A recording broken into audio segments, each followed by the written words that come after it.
Spanish with Michel Thomas. Copyright 2000.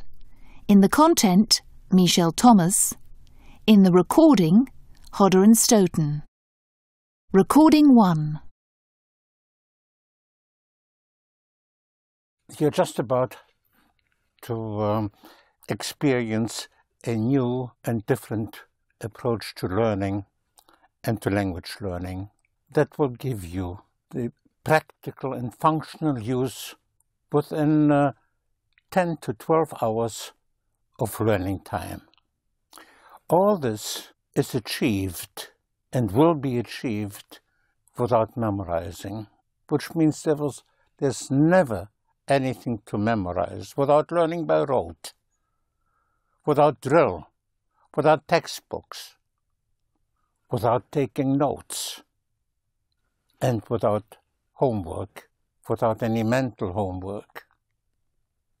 That is very important for you to be relaxed, to take off, to leave off any form of tension, any form of anxiety that is usually associated with learning and traditionally also particularly with language learning.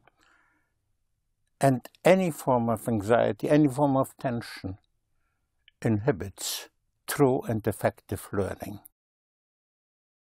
Before starting, there are two ground rules that are very important. The first ground rule is for you never to worry about remembering, and therefore never to try to remember, because this is a method where the responsibility for your remembering is in the teaching and not with you, not with the learner. And this is a method where the responsibility for attention is in the teaching and not with the learner. Therefore, there's no homework, not even any mental homework. It's very important not to review even mentally of what you've learned.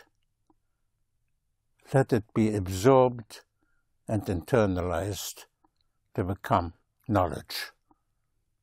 And what you know, you will not forget. Now come to ground rule number 2. That is very important too. That ground rule is that in the course I'm using 2 students as a teaching device in order to create a learning situation for 3. You become the third in the group. And very quickly you will associate with the 2 on the tapes. You will become part of it. And it's very important, therefore, that after I introduce a concept, I will follow up in a practical way and show you how to formulate and to express thoughts in sentences. First, those will be short sentences, then more and more complex and longer sentences. And whenever I say, how do you say it? At that point, it's very important, I repeat, very important for you to use the pause button on the machine, which gives you time to think it out, to think it through, and to respond out loud. After you respond, you release the pause button. You will then get the response from one of the 2 students, and after that I will repeat it, so that the last impression is always what you get from me. And this is how you will experience a constant sense of progression, a constant sense of learning that you will find exciting, stimulating, and self-rewarding. This course will give you standard Spanish, the standard Spanish language.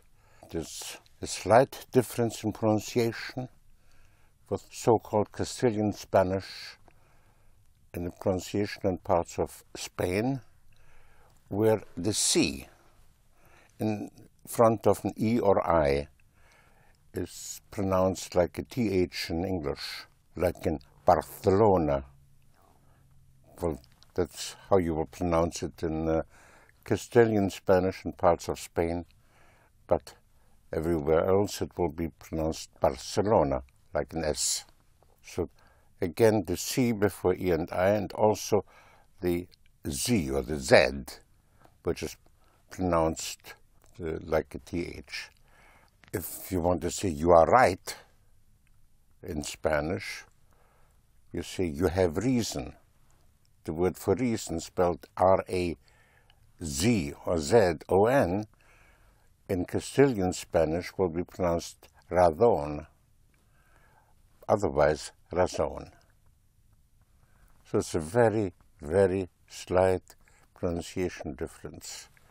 So in Spanish, you are right, you will say tiene or tienes razón in Castilian Spanish, but otherwise tienes razón.